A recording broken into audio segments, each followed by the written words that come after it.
Topic है हमारा types of chemical reaction. Chemical reaction कितने टाइप्स का होता है? तो सबसे पहला टाइप होता है केमिकल रिएक्शन का कॉम्बिनेशन रिएक्शन।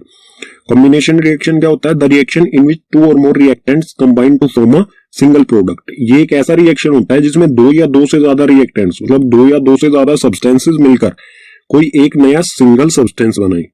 ठीक है, कोई एक सिंगल नया सब्सटेंस बनाएंगे, नया प्रोडक्ट बनाएंगे, उसे हम कहेंगे कॉम्बिनेशन रिएक्शन।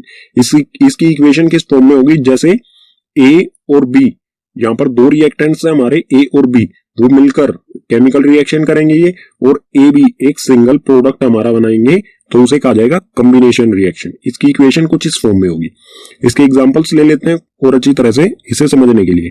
तो फर्स्ट है बर्निंग ऑफ कोल। कोल को जब बर्न किया जाता है तो उस कोल होता है कार्बन, तो कार्बन का सिंबल होता है सी, और बर्निंग के लिए गैस कौन सी रिस्पॉन्सिबल होती है? ऑक्सीजन। तो कार्बन प्लस ऑक्सीजन दो रिएक्टेंट्स है हमारे ये, और एक सिंगल प्रोडक्ट बनाएंगे ये CO2 गैस। ठीक है, तो दो रिएक्टेंट्स एक सिंगल प्रोडक्ट बना रहे हैं, तो ये होगा कॉम्बिनेशन रिएक्शन। इसी तरह से सेकंड एग्जांपल है फॉर्मेशन ऑफ वाटर। पानी का बनना। पानी किस तरह से बनता है? हाइड्रोजन गैस और ऑक्सीजन गैस दोनों रिएक्शन करते हैं और एक सिंगल प्रोडक्ट बनाते हैं H2O, और H2O जो होता है ये होता है लिक्विड। ठीक है, और यहां पर आप ये भी देख सकते हैं कि दो गैसेस एक लिक्विड बना रही हैं, तो यहां पर स्टेट भी चेंज हो रही है। तो फॉर्मेशन यहां पर भी दो रिएक्टेंट्स हैं और एक सिंगल प्रोडक्ट बना रहे हैं वाटर, तो ये भी क्या होगा? एक कॉम्बिनेशन रिएक्शन। ठीक है, तो केमिकल रिएक्शन का सेकंड टाइप है डीकंपोजिशन रिएक्शन। डीकंपोजिशन रिएक्शन क्या होता है? In this reaction a compound splits into two or more substances is called decomposition reaction. इस रिएक्शन में कोई एक सिंगल कंपाउंड या सिंगल रिएक्टेंट स्प्लिट हो जाता है, बट जाता है दो या दो से ज्यादा सब्सटेंसेस में, या कह सकते हैं प्रोडक्ट्स में। जब कोई सिंगल रिएक्टेंट दो अलग अलग प्रोडक्ट्स में डिवाइड हो जाता है तो उसे कहेंगे हम डीकंपोजिशन रिएक्शन। जैसे हमारा एक सब्सटेंस है ए, केमिकल रिएक्शन होता है और ये दो अलग अलग सब्सटेंस बी और सी में बट जाता है, डिवाइड हो जाता है, तो इसे कहा जाएगा डीकंपोजिशन रिएक्शन। और डीकंपोजिशन रिएक्शन कितने टाइप्स का होता है? तीन टाइप्स का। सबसे पहले है थर्मल डीकंपोजिशन रिएक्शन, सेकंड है इलेक्ट्रोलाइटिक डीकंपोजिशन रिएक्शन, और थर्ड है फोटोलाइसिस डीकंपोजिशन रिएक्शन। इनके बारे में डिटेल में पढ़ते हैं नेक्स्ट पेज पर विद एग्जांपल्स। तो डीकंपोजिशन रिएक्शन का फर्स्ट टाइप है हमारे सामने थर्मल डीकंपोजिशन। थर्मल डीकंपोजिशन क्या होता है? When decomposition is carried out by heating. ऐसा डीकंपोजिशन जो हीट के द्वारा कैरी किया जाता है, मतलब हीट के द्वारा उसे हम अलग अलग करते हैं। तो इसका एग्जांपल ले लेते हैं और अच्छी तरह से समझ में आ जाएगा। Calcium carbonate. कैल्शियम कार्बोनेट एक सिंगल रिएक्टेंट है। ठीक है, इसको जब हम हीट करेंगे, डीकंपोजिशन जो हीट के द्वारा किया जाए, तो कैल्शियम कार्बोनेट को जब हीट किया जाएगा तो ये दो अलग अलग प्रोडक्ट्स में डिवाइड हो जाएगा। फर्स्ट होगा कैल्शियम ऑक्साइड और सेकंड होगा CO2 कार्बन डाइऑक्साइड। दो अलग अलग प्रोडक्ट्स में डिवाइड हो जाए तो उसे कहा जाएगा थर्मल डीकंपोजिशन। ठीक है, जो हीट के द्वारा किया जाए। सेकंड है हमारे सामने electrolytic decomposition. Electro means electricity, तो इसी वर्ड से आप समझ सकते हैं when decomposition is carried out by passing electricity. जब ये डीकंपोजिशन किस तरह से होता है? इलेक्ट्रिसिटी पास करने से। ठीक है, जैसा कि एग्जांपल ले लेते हैं H2O it means water. Water में से जब हम इलेक्ट्रिक करंट पास करेंगे तो उसमें से दो गैसेस निकलती हैं, हाइड्रोजन गैस और ऑक्सीजन गैस। मतलब वाटर जो होता है वो किस में कन्वर्ट हो जाता है? हाइड्रोजन और ऑक्सीजन, दो अलग अलग प्रोडक्ट्स में कन्वर्ट हो जाता है। तो एक सिंगल प्रोडक्ट जब इलेक्ट्रिक करंट से दो अलग अलग प्रोडक्ट्स में कन्वर्ट हो जाता है तो उसे कहा जाता है इलेक्ट्रोलाइटिक डीकंपोजिशन रिएक्शन। ठीक है, डीकंपोजिशन रिएक्शन का थर्ड टाइप है फोटोलाइसिस डीकंपोजिशन। फोटोलाइसिस डीकंपोजिशन क्या होता है? When decomposition is carried out in presence of sunlight. ऐसा डीकंपोजिशन जो कि सनलाइट की वजह से होता है उसे कहा जाता है फोटोलाइसिस डीकंपोजिशन। ठीक है, इसका एग्जांपल ले लेते हैं यहां पर सिल्वर क्लोराइड। Ag सिल्वर का सिंबल होता है, तो सिल्वर क्लोराइड को जब हम सनलाइट में रखेंगे तो वो क्या हो जाएगा? किसमें कन्वर्ट हो जाएगा? सिल्वर और क्लोरीन दोनों अलग अलग हो जाएंगे। तो यहां पर क्या हो रहा है? एक सिंगल कंपाउंड को हम जब सनलाइट में रखेंगे तो वो दो अलग अलग एलिमेंट्स में डिवाइड हो जाता है, तो उसे कहा जाता है फोटोलाइसिस डीकंपोजिशन, जो सनलाइट की वजह से होता है। ठीक है, इसका यूज कहां पर किया जाता है? तो ये रिएक्शन किया है हमने, इसका यूज कहां पर किया जाता है? Above reaction is used in black and white photography. जो सिल्वर क्लोराइड को सनलाइट में पुट करके सिल्वर और क्लोरीन में डिवाइड किया जाता है, इसका use black and white photography में यूज होता है। ठीक है, ये इंपॉर्टेंट है, ये कई बार एग्जाम में पूछा जा चुका है। केमिकल रिएक्शन का थर्ड टाइप है डिस्प्लेसमेंट रिएक्शन। ये क्या होता है? The reaction in which more reactive element displaces less reactive element from its solution. इसमें कोई ज्यादा रिएक्टिव एलिमेंट कम रिएक्टिव एलिमेंट को डिस्प्लेस कर देता है, हटा देता है उसी के सॉल्यूशन में से। लेस रिएक्टिव एलिमेंट के सॉल्यूशन में से लेस रिएक्टिव एलिमेंट को ही हटा देता है, उसे कहा जाता है डिस्प्लेसमेंट रिएक्शन। एग्जांपल ले लेते हैं इसका यहां पर Fe, it means iron, iron plus CuSO4 copper sulphate. Reaction होने के बाद क्या बन जाएगा? ये आयरन सल्फेट प्लस में Cu। तो इस रिएक्शन में क्या हुआ? कॉपर सल्फेट का सॉल्यूशन है, इसमें एलिमेंट है कॉपर और कॉपर सल्फेट का सॉल्यूशन है आयरन। जब इसमें डाला जाएगा, आयरन को इसके साथ रिएक्शन कराया जाएगा, तो ये क्या करेगा? कॉपर को ही अलग कर देगा।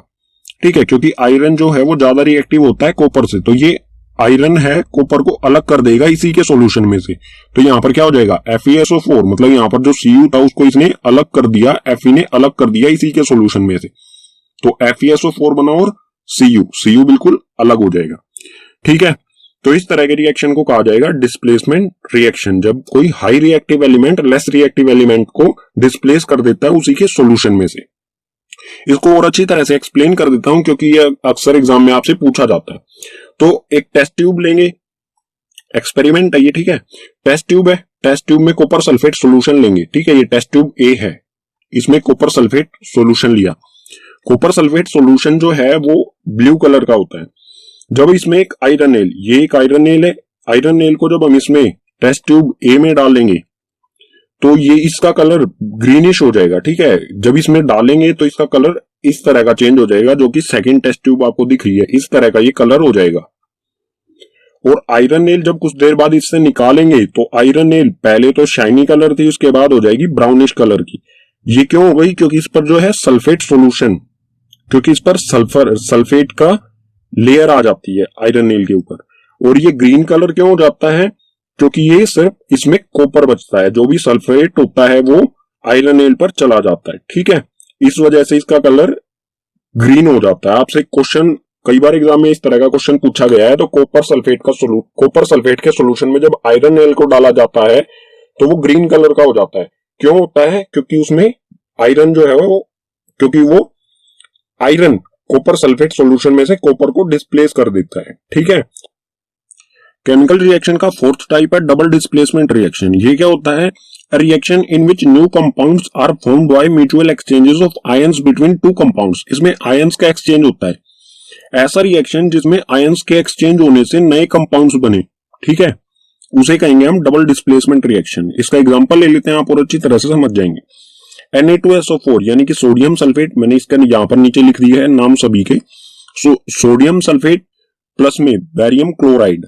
ठीक है, सोडियम सल्फेट और बैरियम क्लोराइड दोनों रिएक्शन करेंगे तो क्या बनेगा? BaSO4, बैरियम सल्फेट और NaCl, सोडियम क्लोराइड। तो इस रिएक्शन में आप देख सकते हैं कि सोडियम सल्फेट जो है वो सोडियम के साथ है, लेकिन आगे देखेंगे तो सल्फेट किसके साथ आ जाएगा? बैरियम के साथ हो जाएगा, बेरियम सल्फेट। ठीक है, और उसके बाद बैरियम क्लोराइड है यहां पर, तो रिएक्शन होने के बाद क्या हो गया? Sodium chloride. मतलब क्या हुआ? इसमें जो ये सोडियम है ये क्लोराइड के साथ जुड़ जाता है और ये सल्फेट जो है ये बैरियम के साथ जुड़ जाता है। तो इसमें क्या हुआ? आयंस का एक्सचेंज हुआ है। किन के बीच में? बैरियम और सल्फेट के बीच में। बैरियम के जो आयंस होते हैं वो 2+ होते हैं और SO4 के जो आयंस होते हैं वो 2- होते हैं। तो ये एक दूसरे को सेटिस्फाई करते हैं। इसके पास 2 एक्स्ट्रा होते हैं, इसको 2 की जरूरत होती है। तो ये दोनों मिलकर BaSO4 बनाते हैं। ठीक है, बैरियम सल्फेट, जहां पर आयंस का एक्सचेंज होने से 2 नए कंपाउंड्स बनते हैं। ठीक है, आयंस का एक्सचेंज होने से नए कंपाउंड्स बनते हैं, उसे कहा जाता है डबल डिस्प्लेसमेंट रिएक्शन। और उसमें बुक में हमारी एक स्पेशल टर्म आती है प्रिसिपिटेट। ये क्या होता है? It is an insoluble solid that emerges from a liquid solution. ये एक इनसोल्यूबल सॉलिड होता है। प्रिसिपिटेट जो है एक इनसोल्यूबल सॉलिड होता है जो कि लिक्विड में, केमिकल रिएक्शन के दौरान लिक्विड में ही बनता है, उसे कहा जाता है प्रिसिपिटेट। ठीक है, केमिकल रिएक्शन का फिफ्थ टाइप है ऑक्सीडेशन एंड रिडक्शन। तो ऑक्सीडेशन क्या होता है? The addition of oxygen to a substance. किसी सब्सटेंस से ऑक्सीजन जुड़ जाए तो होगा ऑक्सीडेशन। और क्या होगा? The removal of hydrogen from a substance, या फिर उसमें से हाइड्रोजन हट जाए तो भी ऑक्सीडेशन। यानी कि ऑक्सीजन का जुड़ना या फिर हाइड्रोजन का हटना, दोनों क्या होंगे? ऑक्सीडेशन होंगे। ठीक है। इसी तरह से रिडक्शन जो होता है ऑक्सीडेशन का बिल्कुल अपोजिट होता है। इसमें क्या होता है? The addition of hydrogen to a substance and the removal of oxygen from a substance. इसमें ऑक्सीडेशन का बिल्कुल अपोजिट होता है। इसमें हाइड्रोजन का जुड़ना रिडक्शन होगा, या फिर ऑक्सीजन का हटना रिडक्शन। किसी सब्सटेंस में हाइड्रोजन जुड़ जाए या ऑक्सीजन हट जाए, दोनों कंडीशन में क्या होगा? रिडक्शन। ठीक है। एग्जांपल ले लेते हैं इन दोनों की। तो फर्स्ट है यहां पर 2Cu plus O2। 2Cu plus O2 reaction होने के बाद क्या बना? 2CuO। तो यहां पर Cu जो है रिएक्शन के बाद इसमें क्या हुआ? ऑक्सीजन जुड़ गया। यहां पर Cu अकेला है, यहां पर इसमें ऑक्सीजन जुड़ गया, तो यहां पर क्या हुआ? ऑक्सीडेशन। ठीक है। तो किसी में भी ऑक्सीजन जुड़ जाता है तो वो क्या होता है? ऑक्सीडेशन। ठीक है। अगला एग्जांपल भी देख लेते हैं। इसमें क्या है? CuO, ऑक्सीजन इसके साथ है। ठीक है। ये हाइड्रोजन के साथ रिएक्शन करता है। CuO हाइड्रोजन के साथ रिएक्शन करके क्या बनेगा? Cu plus H2O। मतलब यहां पर जो ऑक्सीजन इसके साथ था, रिएक्शन होने के बाद क्या हुआ? ऑक्सीजन इसमें से हट गया। तो ऑक्सीजन का हटना क्या होता है? रिडक्शन। तो Cu का तो यहां पर रिडक्शन हो गया, लेकिन यहां पर क्या है? H2 हाइड्रोजन, और रिएक्शन होने के बाद क्या हो गया? H2O। तो यहां पर H में ऑक्सीजन जुड़ गया, तो H2 का क्या हो गया? ऑक्सीडेशन। तो कोई ऐसा केमिकल रिएक्शन जिसमें रिडक्शन और ऑक्सीडेशन दोनों हो रहे हो, तो उसे कहा जाता है रेडॉक्स रिएक्शन। Redox reaction. अब है effects of oxidation in daily life. हमारी डेली लाइफ में ऑक्सीडेशन के क्या प्रभाव पड़ते हैं? तो सबसे पहला कोरोजन। कोरोजन क्या होता है? When a metal is exposed to substance such as moisture, air, water, acid etcetera for some time. कोई मेटल मॉइस्चर यानी कि नमी, एयर, वाटर, एसिड, इन सब चीजों के संपर्क में आता है कुछ समय तक, तो a layer of oxide is formed which weakens the metal, hence metal is said to be corroded। तो इसके ऊपर एक लेयर बन जाती है, ऑक्साइड की एक लेयर बन जाती है जो कि मेटल को कमजोर कर देती है। वीकन्स कर देती है मतलब कमजोर कर देती है, और जब ये मेटल को कमजोर कर देती है तो उसे कहा जाता है कोरोड। ठीक है। इसका एग्जांपल लेंगे, एग्जांपल से आप बिल्कुल अच्छी तरह से समझ जाएंगे। एग्जांपल है रस्टिंग ऑफ आयरन। आयरन पर जंग लगना। आयरन मीन्स लोहा।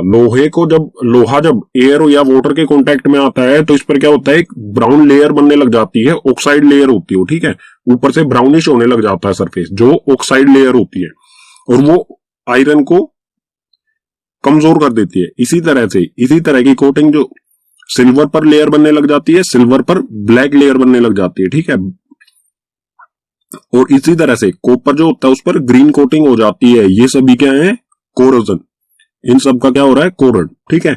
और कोरोजन से अगर हमें किसी मेटल को बचाना है तो हमें क्या करना पड़ेगा? पेंटिंग। उस पर हमें पेंट अप्लाई करना होगा या फिर ग्रीसिंग। इन दोनों चीजों में, पेंटिंग और ग्रीसिंग में क्या होता है? जो भी मेटल है वो किसके कांटेक्ट में? एयर, वाटर या फिर और किसी अन्य चीज के कांटेक्ट में नहीं आता है। ठीक है। सेकंड इफेक्ट है हमारा रेंसिडिटी। रेंसिडिटी क्या होता है? The oxidation of fats and oil when exposed to air is known as rancidity. Fats या फिर ऑयल्स, यानी कि हमारा जो खाना होता है या फिर ऑयल्स, उनका ऑक्सीडेशन हो जाना, किस वजह से? एयर के कांटेक्ट में आने से ऑक्सीडेशन हो जाना, उसे कहा जाता है रेंसिडिटी। इसके कारण क्या होता है? It leads to bad smell. इसके कारण क्या होता है? स्मेल, बुरी सी स्मेल आने लग जाती है जो भी फूड होता है, और उसका टेस्ट भी बेकार हो जाता है, बैड टेस्ट हो जाता है फूड का। ठीक है। तो इससे बचने, रेंसिडिटी जो है, इससे बचने के लिए क्या किया जाता है? फूड पैकेट्स, जो फूड पैकेट्स आते हैं, या फिर जैसे आप चिप्स पैकेट का एग्जांपल ले सकते हैं। चिप्स पैकेट होते हैं, अगर उसमें गैस डाली जाती है नाइट्रोजन, मतलब जो चिप्स पैकेट्स होते हैं उसमें से ऑक्सीजन गैस को निकाल के नाइट्रोजन गैस उसमें डाल दी जाती है, और जो नाइट्रोजन गैस होती है ये रेंसिडिटी से बचाती है। अगर नाइट्रोजन गैस नहीं डालेंगे तो जो चिप्स वगैरह होंगे वो बिल्कुल गल जाएंगे, अंदर खराब हो जाएंगे। उसको पैकेट को आप खोलोगे तो उसमें से बहुत बुरी सी स्मेल आएगी और टेस्ट भी उसका खराब हो जाएगा, वो बिल्कुल बेकार हो जाएंगे, खाने लायक नहीं रहेंगे। तो इससे बचने के लिए उसमें नाइट्रोजन गैस डाली जाती है जो कि ऑक्सीडेशन को फूड को ऑक्सीडेशन होने से बचाती है। ठीक है, तो इंपॉर्टेंट क्वेश्चन बन जाता है यहां से, चिप्स पैकेट्स वगैरह जो होते हैं फूड पैकेट्स, उसमें नाइट्रोजन गैस, कौन सी गैस डाली जाती है और क्यों डाली जाती है। ठीक है,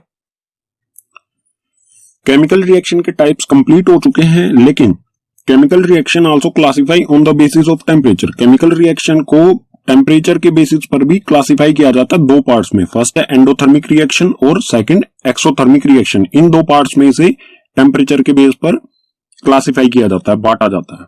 तो एक्सोथर्मिक रिएक्शन क्या होता है? Reaction in which heat is released along with formation of product called exothermic reaction. ऐसा रिएक्शन जिसमें प्रोडक्ट बनने के साथ साथ उसमें से हीट रिलीज होए या फिर टेम्परेचर इंक्रीज होए तो उसे कहेंगे हम एक्सोथर्मिक रिएक्शन। इसका एग्जांपल ले लेते हैं और अच्छी तरह से समझने के लिए। एग्जांपल है इसका burning of natural gas. Natural gas को बर्न किया जाता है, ठीक है, तो नेचुरल गैस होती है CH4 जिसे मीथेन कहा जाता है। मीथेन गैस को ऑक्सीजन की प्रेजेंस में बर्न करेंगे तो ये बनेगा CO2 कार्बन डाइऑक्साइड गैस बनेगी, और H2O गैस, H2O वाटर होता है लेकिन ये गैस की फॉर्म में है, मतलब वेपर की फॉर्म में है, तो H2O बनेगा और बहुत सारी हीट भी रिलीज होगी। जब गैस को बर्न करते हैं तो उसमें से हीट रिलीज होती है, तो इस तरह के रिएक्शन को कहा जाएगा जिसमें हीट रिलीज होती है, उसे एक्सोथर्मिक रिएक्शन। ठीक है, एंडोथर्मिक क्या होता है? अब है endothermic reaction, the reaction which require energy in form of heat, light और इलेक्ट्रिसिटी, कॉल्ड एंडोथर्मिक रिएक्शन। ऐसा रिएक्शन जिसको कराने के लिए एनर्जी की जरूरत पड़ती है उसे कहा जाता, किस तरह की energy? Heat energy, light energy या इलेक्ट्रिकल एनर्जी की जरूरत पड़े जिस रिएक्शन को कराने में, उसे कहा जाएगा एंडोथर्मिक रिएक्शन। या फिर हम कह सकते हैं कि इसमें एनर्जी जो है वो एब्जॉर्ब होती है, तो वो होगा एंडोथर्मिक रिएक्शन। इसके एग्जांपल्स क्या होंगे? इसके एग्जांपल्स होंगे वही जो आप पीछे डीकंपोजिशन रिएक्शन में पढ़ चुके हैं। डीकंपोजिशन हीट के द्वारा किया जाता है, हीट के द्वारा किया जाता है, लाइट के द्वारा और इलेक्ट्रिसिटी, इन तीनों तरह से जो डीकंपोजिशन रिएक्शन किया जाता है वो वही इसके एग्जांपल हो जाएंगे एंडोथर्मिक रिएक्शन के।